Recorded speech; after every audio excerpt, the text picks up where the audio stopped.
a little trip with me, and hopefully you can see how the hood, suburbs, and Main Street are all connected. Enough respect, I mean, we network across the globe, cause it's a global market in case you didn't know. And since we all about information flow, let me be the first one to welcome you to Tech Zone with Paul Amadeus Lane. Let's talk tech, cause technology changing the game. It's all good in the hood, it's everywhere. Now let's get to the show, cause we live on air, yeah. Hello and welcome to this edition of the Tech Zone. Thank you so much for tuning in. I'm Paul Amadeus Lane.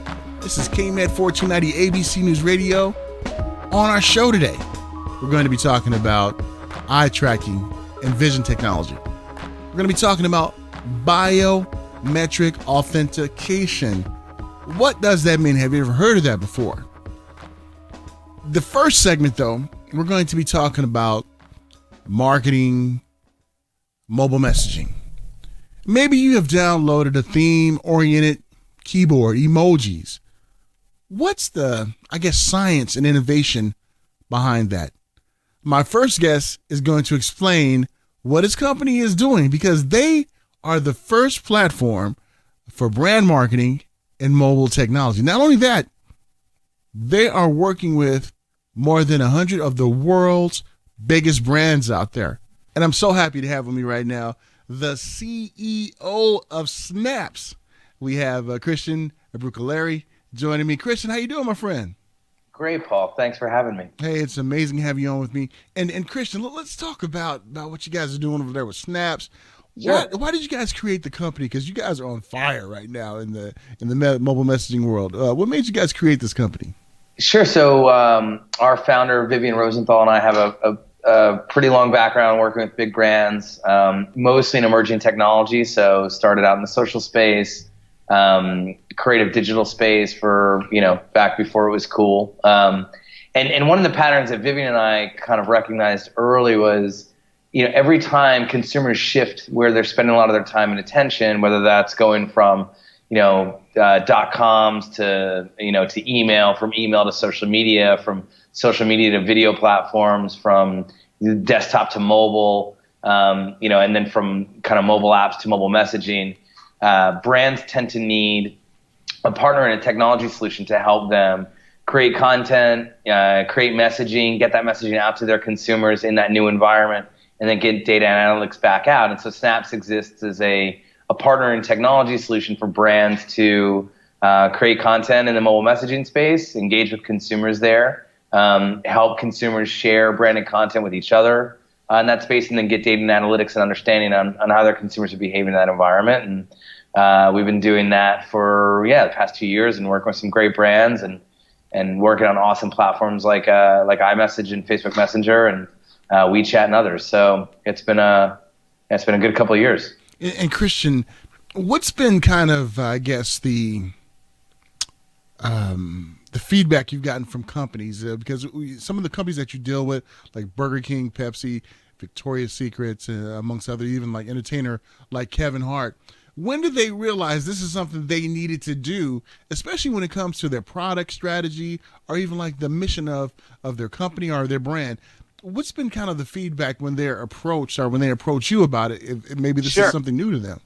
Yeah, well, I think brands are always looking for the next space where consumers are engaging at some level of scale. And, if you look at other marketing channels, open rates on email have been dropping consistently over the last few years.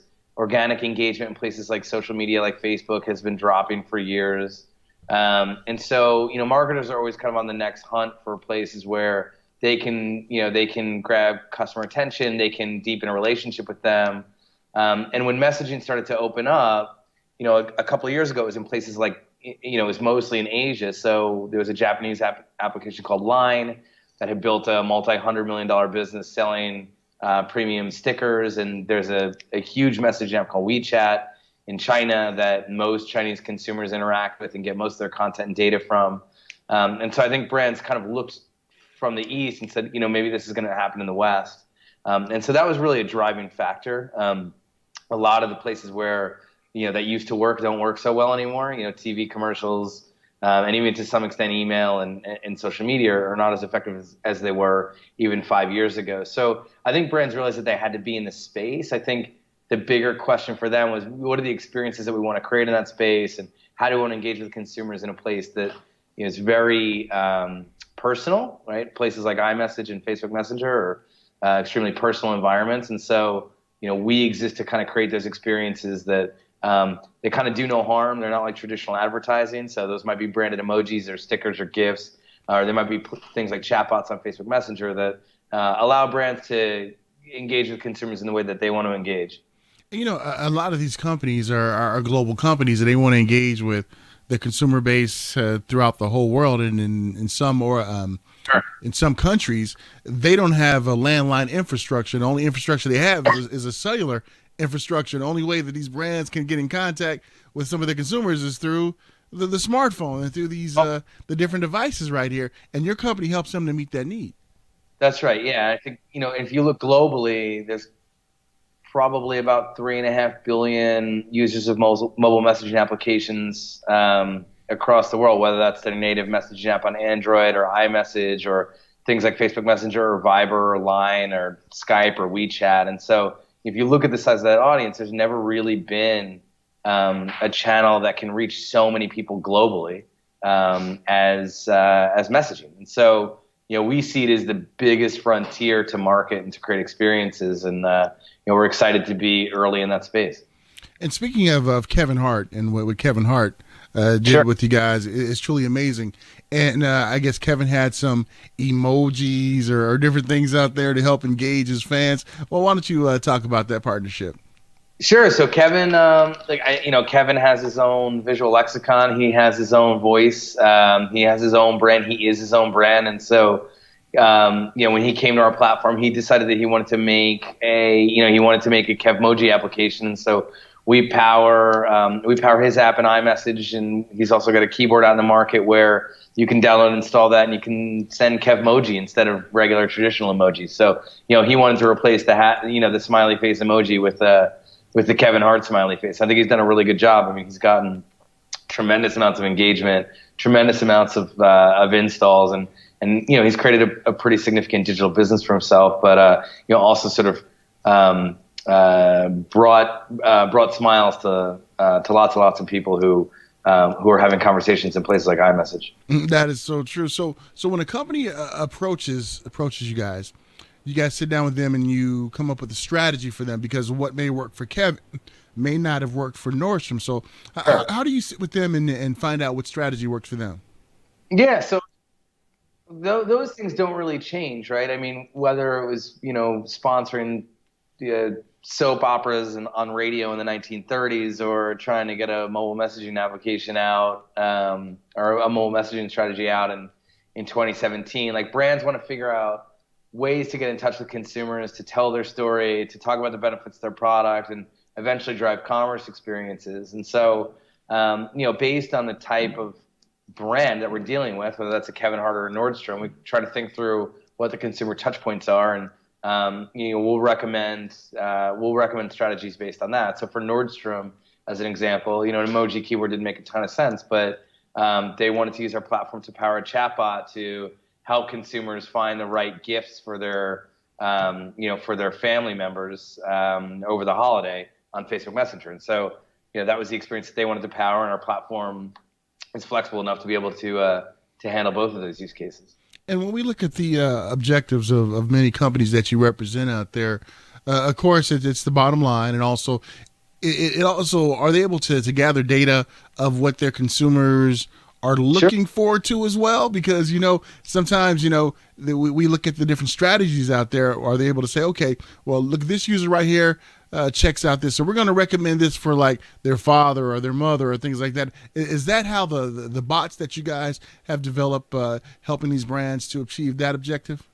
Yeah. So one of the main things that we sort of sell and position when we go into brands is our ability to deliver analytics in a space where you can't really see a lot, right? So if someone interacts in Facebook Messenger with a brand, or they interact with a brand in a place like iMessage, until we released our platform analytics panel, like, you really had no idea how people are interacting with your brand at all in those ecosystems. If somebody tweets, it's pretty easy to see it. But if somebody interacts with a chatbot or they interact with a branded emoji, previously brands didn't really have that data, and so we provide a lot of analytics, a lot of data, and a lot of insights on how consumers are behaving in the space, and also like how they're interacting with their content. We can actually cut that data based on things like other apps on your phone, or gender, or location, or locale. So your consumers in New York might behave differently than your consumers in Arizona, and we're able to help brands understand that a little bit. Not using any personal identifiable information, but just general information that we have about where someone is when they're interacting, what they're doing with that content. We help them make better, smarter decisions with their other marketing dollars. Awesome. And I'm getting screamed at in the ear by one of my producers saying, ask Christian, what is a chatbot, for somebody who's tuning in who may not know what a chatbot is.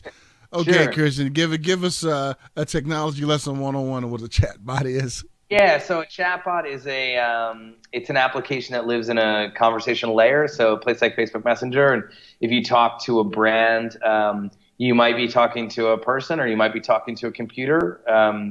If you're talking to a computer, that's generally that's the broad definition of a chatbot. They can cover a lot of different things. So some chatbots try to understand what you're typing and route you to the right human.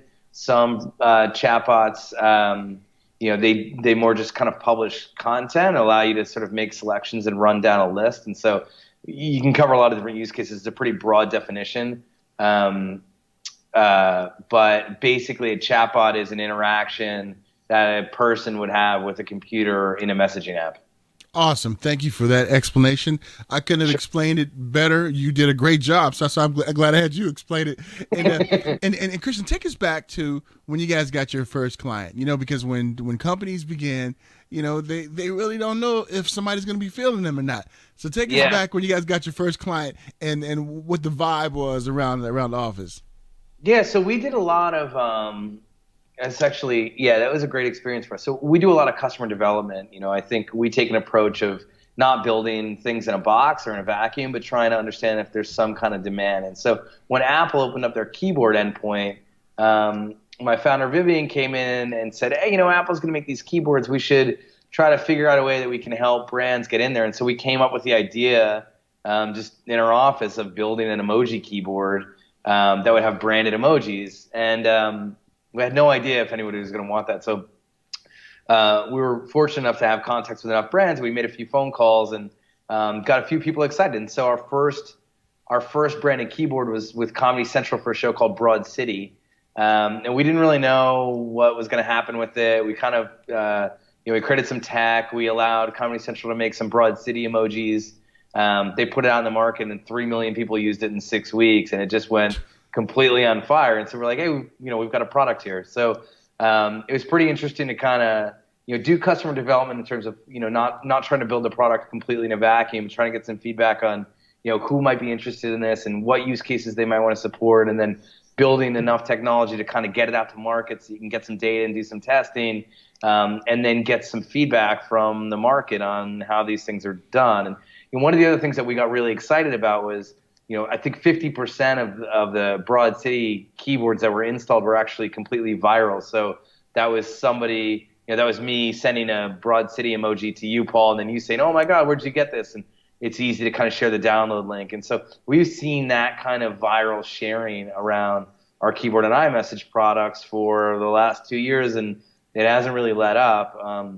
And then we had so much success with our keyboard product that Apple opened up an iMessage store and made it possible for you to make applications just for iMessage. And as that kind of grew up, Facebook opened up its platform, and they decided to make that sort of chatbot oriented. So the market has kind of continued, the innovation, the space has continued to open up in the last couple of years, and it's given us a lot of room to create interesting new experiences and put them out in the market and try to drive some scale behind them. Fascinating. And look at what you guys are doing now. Over 100 Fortune 1000 brands. I mean, gosh. Okay, I'm going to let you do something, my friend. Go ahead and drop that mic. Just drop that virtual mic right now because you got to do it. Drop. There you go. Drop. That's what I'm talking about, Christian. What you guys are doing is fantastic and phenomenal. And looking at your website right now, it kind of talks about some of the ones that you have partnered with. And it is amazing, some of the brands that you have done. How can ones access your website so they can really check out all the different brands that you guys are working with?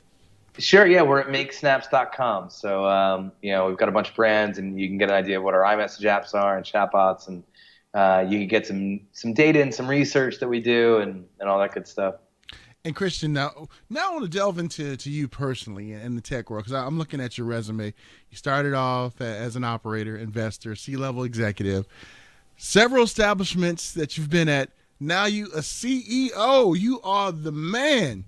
Talk about that journey and just take us through that. Sure. So I started in digital about 10 years ago. I started a company called Ucast in 2006, and this was back when MySpace was cool. And so the folks that I were working with had come from the music business, and they were working with artists like Alicia Keys and 50 Cent and a whole bunch of people that had huge audiences on MySpace, but they weren't really monetizing those. And so we built a platform that let brands kind of interact with those celebrities, influencers, and create some content that they could put up on their MySpace pages and their blogs and other places. So it's really kind of one of the first places where, if you were Pepsi and you wanted to engage with influencers, we could help you do that at some level of scale and then provide some data back. So kind of a similar problem that we're solving for social back before Facebook opened up. And I learned a lot in that process. Mostly I learned about what I didn't know. And so I went and I got my MBA and studied some finance, and I spent some time in venture. And then when I got out of school, I was able to run day-to-day operations at a mobile incubator. And so I got exposure to a lot of startups there. That company had founded 4 and done some investments in others. And so I got a pretty good look at lots of stuff in mobile advertising, lots of stuff in mobile media, and kind of learned a lot about how consumers were interacting with mobile. And then I spent a little bit of time working at a company called Airtime for an amazing entrepreneur named Sean Parker, who was the first president of Facebook, and I learned a lot from him. And so, when I met with Vivian, we wanted to do this thing around messaging, I was pretty well tuned up to kind of know just enough to be dangerous in any kind of conversation. So whether that was around finance or product or sales or business operations. And so, yeah, it's been a good couple of years. I've been learning and growing a lot. And I think CEO is it's more work than benefit. But I think if you can build an organization where you're helping people be more productive and learn more and make better decisions, and that's kind of what I try to do is help everyone on my team just make better decisions on their own and give them context and let them run and make mistakes and learn and grow. Awesome, because we know that teamwork make the dream work, right? Yeah, I need to say that more often. Teamwork does make the dream work. And when did you know you fell in love with technology? Was it at a young age? Was it video games that kind of led you to the tech world? What was one of the things that kind of made your eyes twinkle when it comes to technology? Yeah, sure. Well, I think my first experience with real technology was I was a kid, and my parents bought oh man, I'm gonna age myself. So it was a desktop computer called a Leading Edge. And it had, and I don't know how much your audience or about memory, but my iPhone has probably 64 gigabytes of memory on it. This computer had a 2 megabyte hard drive. Mine had 4. 4? So those are just ridiculous computers back then. And if you wanted to load a game, you had to put 6 discs in and load them all in. And there were those huge floppy drives. So I was in kindergarten when we got that computer, and I learned pretty quickly. I actually broke that computer a few times by trying to change the batch configurations and putting different lines of code in to launch games that I wanted to. So got comfortable with technology pretty early, and then I think as an adult I got really interested in it when I got out of college, and I started out working in the music business and came up to New York to make records when I was a young gentleman just out of school, and Napster had come out, and I sort of watched the music industry go from this huge business where there were these large music studios and big record labels, down to a really, really small industry really, really quickly. And I realized like technology has the ability to fundamentally change industries and markets in really quick ways. And I was just fascinated by that. And I think we've seen that happen with, music, television, film. I mean, you name it, right? The camera, taxi cabs, right? Like technology is, as Mark Andreessen said, software is eating the world, right? And so it's been a really, I feel like technologists they're kind of the new robber barons, right? I mean, it used to be the railroad, and now it's tech, and so it's just been a fascinating industry to be a part of in any way. Well said. And I remember I was at CES 15 or 16, and that's when they unveiled the new name of the organization from the Consumer Electronics Association to the Consumer Technology Association. And that's when I knew. I said, what, tech has arrived, because tech is everywhere now. It's health, fitness, you name it, it's there. And I think we have arrived in a pretty exciting part in human history right now, my friend, and glad to see that your company's in the forefront when it comes to branding and messaging out there. Before we let you go, anything else you'd like to articulate to the audience out there about the company? No, I just want to thank everybody for their time and tell them to go send a bunch of emojis to each other, because it's a lot of fun. Absolutely. Hey, great talking to you, Christian. We'd love to have you back on again. And thanks for your time, my friend. Thanks a lot, Paul. Have a great day. All right, you too. I'd like to thank Christian Brucculeri for joining me, CEO of Snaps. Will we see some Tech Zone brand messaging? Maybe little wheelchairs will be sitting in it. You know what I mean? That'd be pretty cool, wouldn't it? Hey, when we get back on the Tech Zone, great technology we're going to talk about. What is it? You have to stay tuned to find out. We'll be back here on the Tech Zone with more show.